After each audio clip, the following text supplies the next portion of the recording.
Hi, my name is Kourtney Christensen and I'm one of the college interns for SYO. And this is going to be the flute playthrough guide of Children's March by Grainger. And I'm really excited to meet all of you flutes when we do our sectionals online.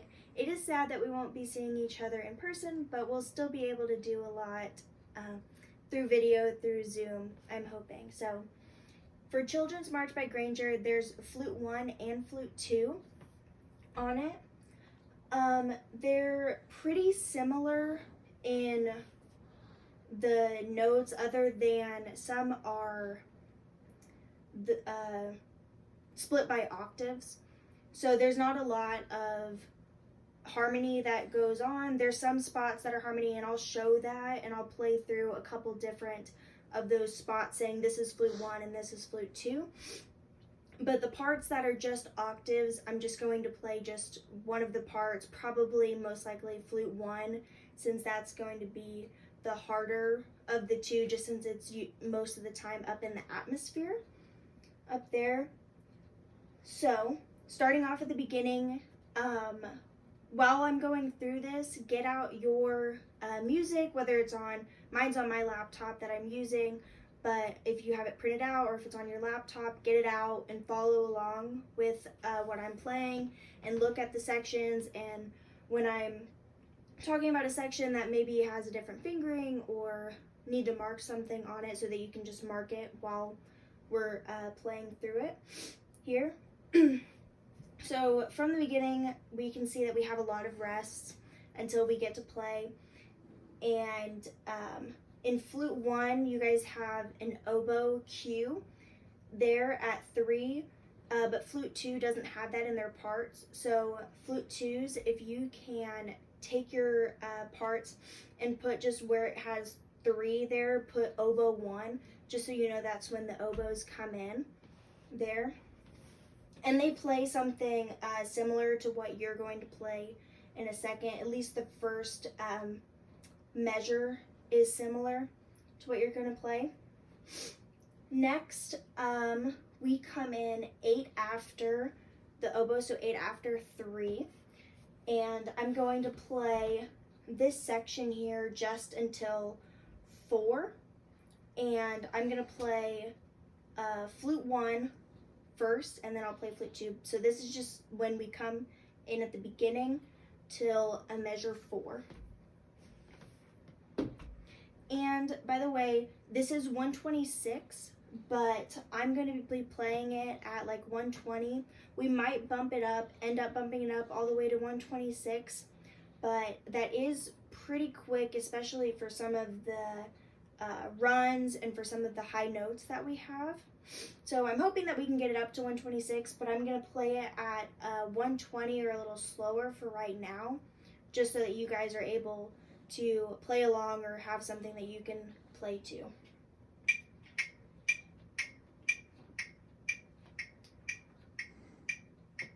This is when we come into 4.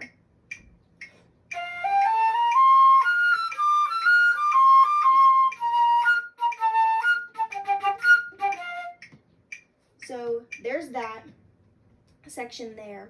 And it's important for this, so it starts off mezzo forte and we crescendo, so at the beginning of that.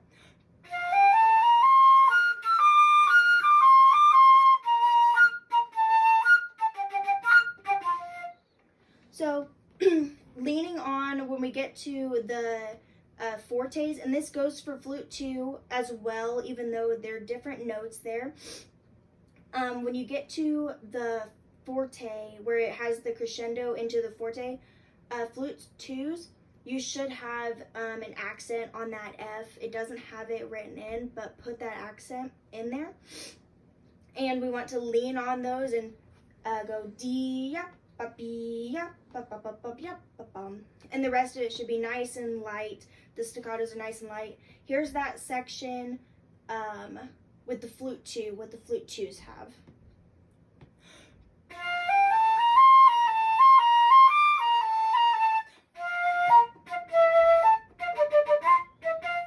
So nice nice and light, even though it has the sforzando there, and that's supposed to be loud. It's a children's march, and it's nice and light, and the flute parts is supposed to be kind of like the little children playing, and so the staccatos, you can keep them nice and light and not really, really heavy there.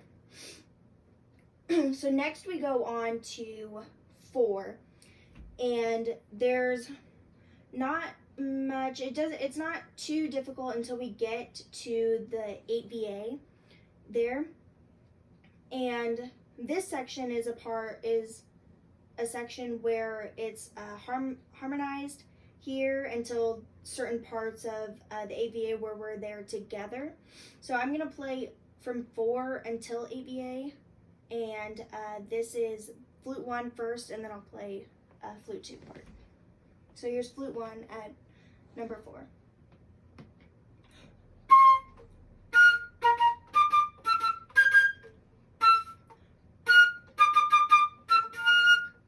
So these can be nice and light. It's fortissimo. I'm not sure how many flute players we have. I haven't been told exactly yet, but we can be kind of like mezzo forte forte since we're kind of high up here. And here's flute 2 at number 4.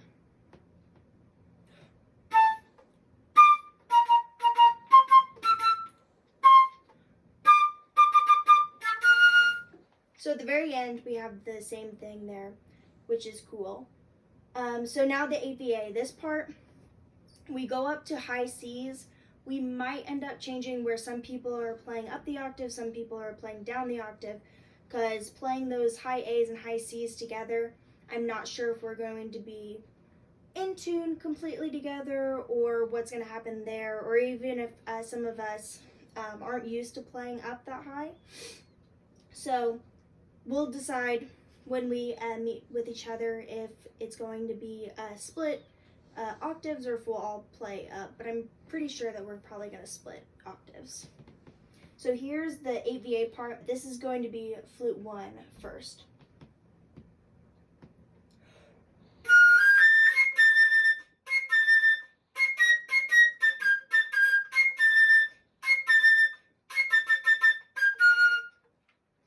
So this part is pretty similar to flute 2. The only differences is the 4th measure into it. So where the 8VA starts, the 4th measure into it. Instead, flute 2s, you have you start on a G, and so you do this instead. And then it goes back into the same thing there. The biggest part about this is on those C's, we need to have a really good tummy punch to get those C's out. Because if you don't, especially if you're tired or whatever, you're going to buzz and go D, D. And so do that instead of really getting those crisp and clear. And to get those C's nice and clear, we just got to have a good tummy punch for that. And to help with that, you can just practice doing it. Just practice doing that. Maybe not, just pick the certain times of days when you want to, since that's pretty loud and pretty harsh, but practice with that. And then for flute 1s, you're gonna have to practice where you have your B flat to C to B flat to A, this part. That part, practice that because it's kind of awkward on the fingers, but normal fingerings that we usually use for that is going to be fine. And if you don't know the high C fingering, it's pretty easy to look up, but I'll show you just really quick. It's 1, 2, 3, pinky on your left hand, and then 1 on your right hand, and no thumb on this one, okay? So next we're gonna go and play through when we come back in after 5, which is the same in both parts. There is an oboe that plays there. If flute 2s, you want to write that in. Oboe does come in there, but we're gonna play that part to 6.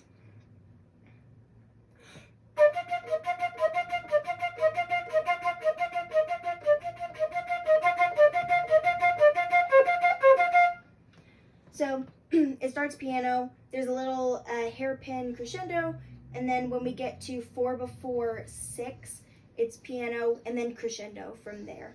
Play that again for you guys. This is after 5 when you come in.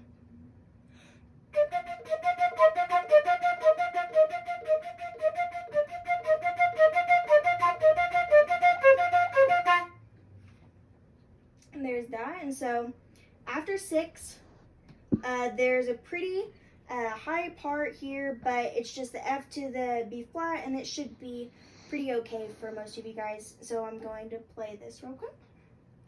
This is after 6 till 7.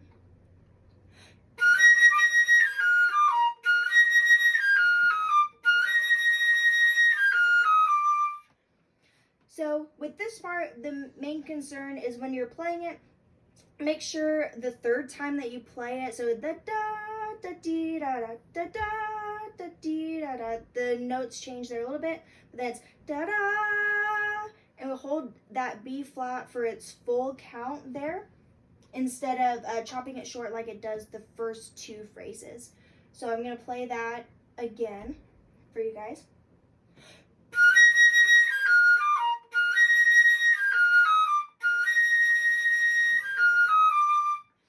See how the third time that I play it, hold it out a little bit there, and then it's diminuendo there at the end. So next we're going to play at number 8.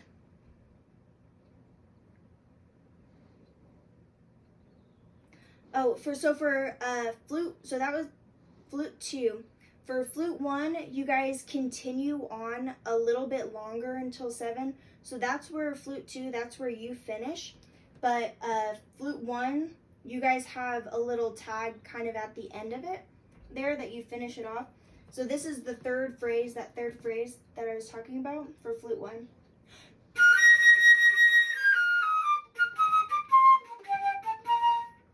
So it just, you add on that little tag at the end, and just make sure that that's nice and piano there. And I'm gonna play it again, and those staccatos, just make them as light as you can, and kind of leaning in toward the legatos. So it doesn't have to really be like long, like too long there, but it's more like an emphasis, like da dee da dee da dee da da, kind of just like a little weight on those legato parts. So this is the little tag at the end, the last 2 measures before number 7.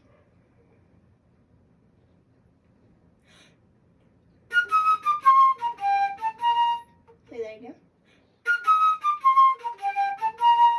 So yeah, there's just kind of like a little dance kind of thing, just waiting, putting weight into those legatos. So next we're gonna go after 7. We have a big break there until we get to number 8. I'm going to first play flute 2, your part that you have at 8 with parts. It's pianissimo, so nice and soft, dolce, which means sweetly, so nice and soft and sweet, which is going to be kind of hard in some of the higher register stuff, but so here's that, number 8.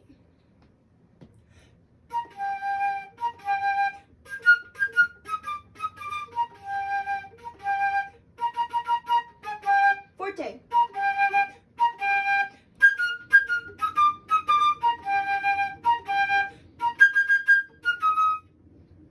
So, where I said forte, it's a big change. It's where more people are added in, and instead of just a small group of people at the number 8, more people are added in there. So, yeah, and the same things for the accents that we talked about earlier, putting weight on them. We have this type of rhythm before, just putting in the weight, and adding in a little shimmer of vibrato will kind of give that the color that we need and the weight that we need there.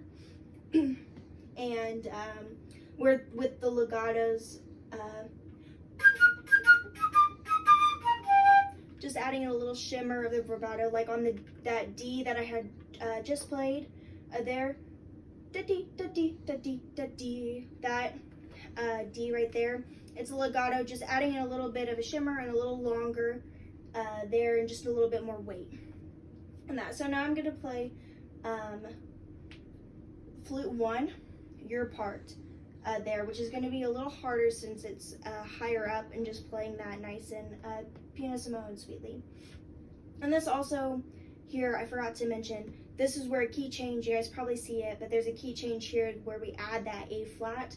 And so please mark, especially in flute 2, when you have your A, when that A flat comes in, mark that, because you'll probably miss it the first couple times when you're playing through it.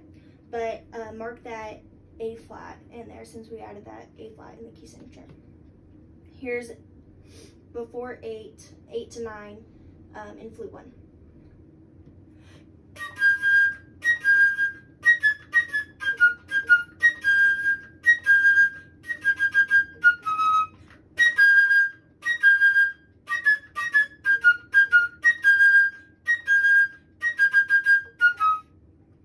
So at the very end of that, what I have had trouble doing and just making sure that we know that last E flat, or in, so the last E flat in both flute 1 and flute 2, that's nice and light and short, because the first time that we play it, so in the pianissimo part, before we do the fortissimo, it has a long marking, but when we do the fortissimo, it has the staccato, so we want that to be nice and light and short there.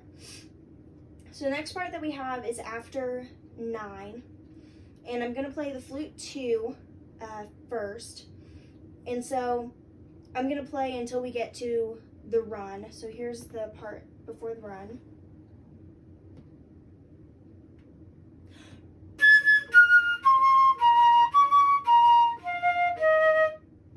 So not much really about that, just crescendoing, accents there.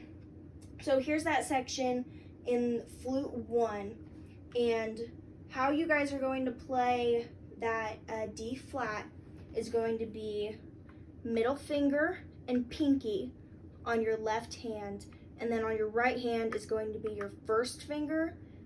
And you can play it like that, but I found to get a better response, on your right hand pinky, put down not just 1, but put down 2. So like how you would play a low C, how you would play a low C with your pinky, but with your middle finger, your pinky on this hand, and your index finger, and you just put down like you would play a middle C. So here's what that D flat is. So it's high. You're gonna have to get a nice big punch for it. I know that it still takes me sometimes if I've been playing a lot, which I kind of have been today, and like getting tired, and you get tired a lot, it'll be hard to get this note out. But I'm gonna play that same section that I just played for flute 2.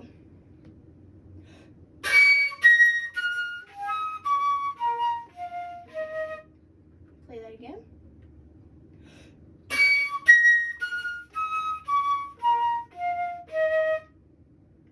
Play that one more time.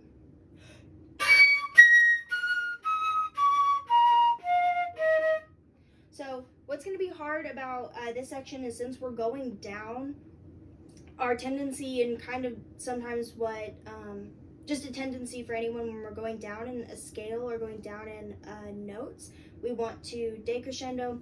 But this kind of is a little bit, Grainger's a little bit trickster here, and wants us to crescendo through that part. While we're going down in the notes, we're still supposed to crescendo there.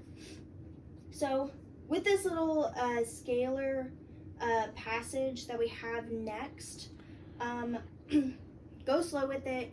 It's pretty quick at 126, but be really just meticulous about it. I'm going to show you guys how I practiced it And kind of how I practice it is with robot fingers. So here it is in the lower octave for the flute 2s.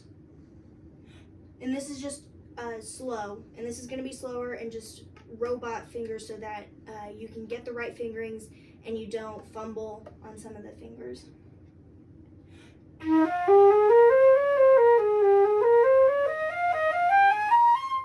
So I'm going to do that again.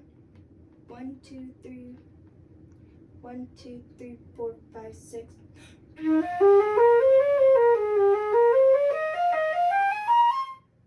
going to do that again. And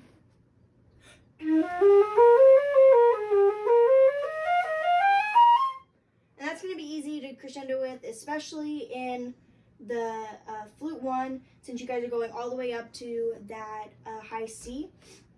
So I'm going to do that again with flute 1, so this is going to be up the octave, and I'm going to do it slow again for you guys, just so that you guys can hear the notes and hear the individual notes so that you know what you're listening for when you're playing. 1, 2, 3, 1, 2, 3.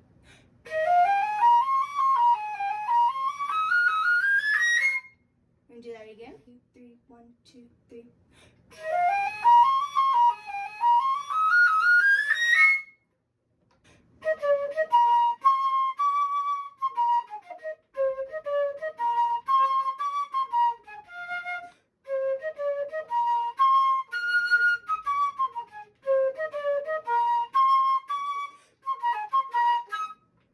So most of it's pretty easy. Making sure that we lead through the crescendos, especially in look after 10, 1, 2, 3, 4, 5, 6 after 10, where we do the B flat and C. That we lead to that F there, because in the previous one, the leading to the crescendo was a little shorter. It was just 2 measures instead of 3. So leading all the way to that F there. And then flute 2, your guys' is exactly the same. You don't have some of the accents and staccatos that flute 1 has in their part. So I'm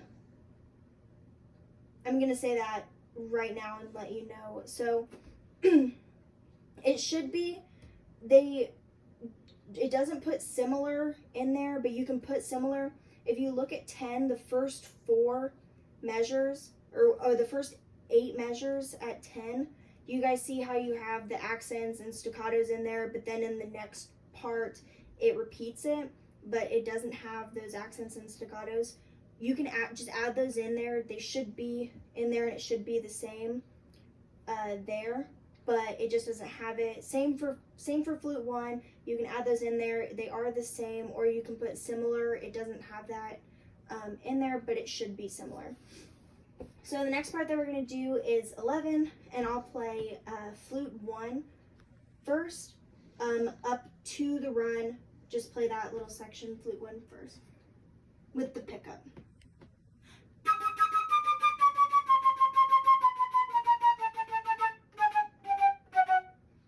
So that's flute 1. It's pretty self-explanatory, making sure that we play the C 2 times there, in 2 groups of C's. Like everything else, we have then D, D flat, and then you play C twice. So you play C 2 groups instead of just 1 time like everything else is played. Just making sure we do that. Here's 11 for flute 2.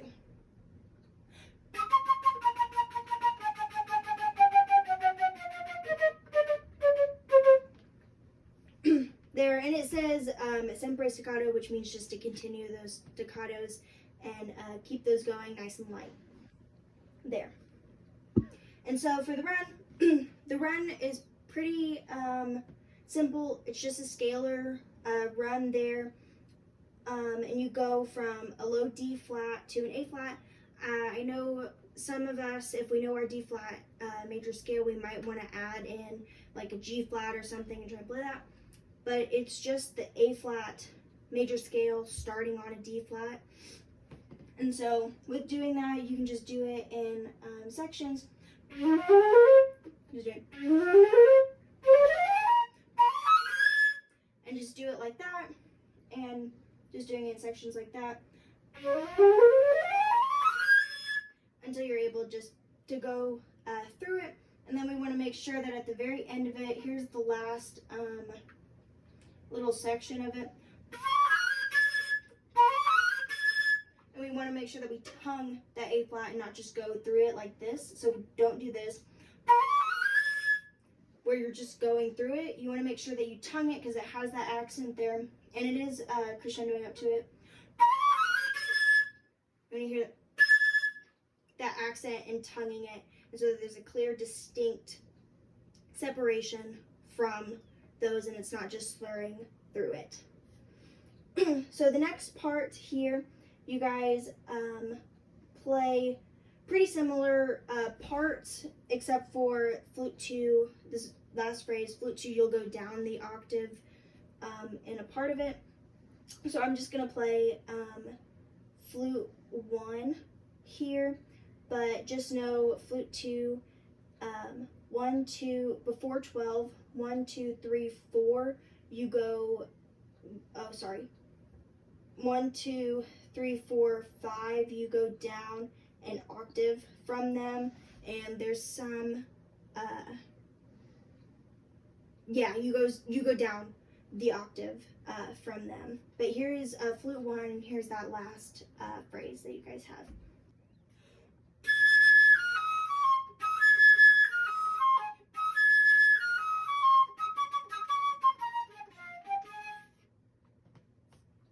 So that's the first flute part. Here is the flute 2 part.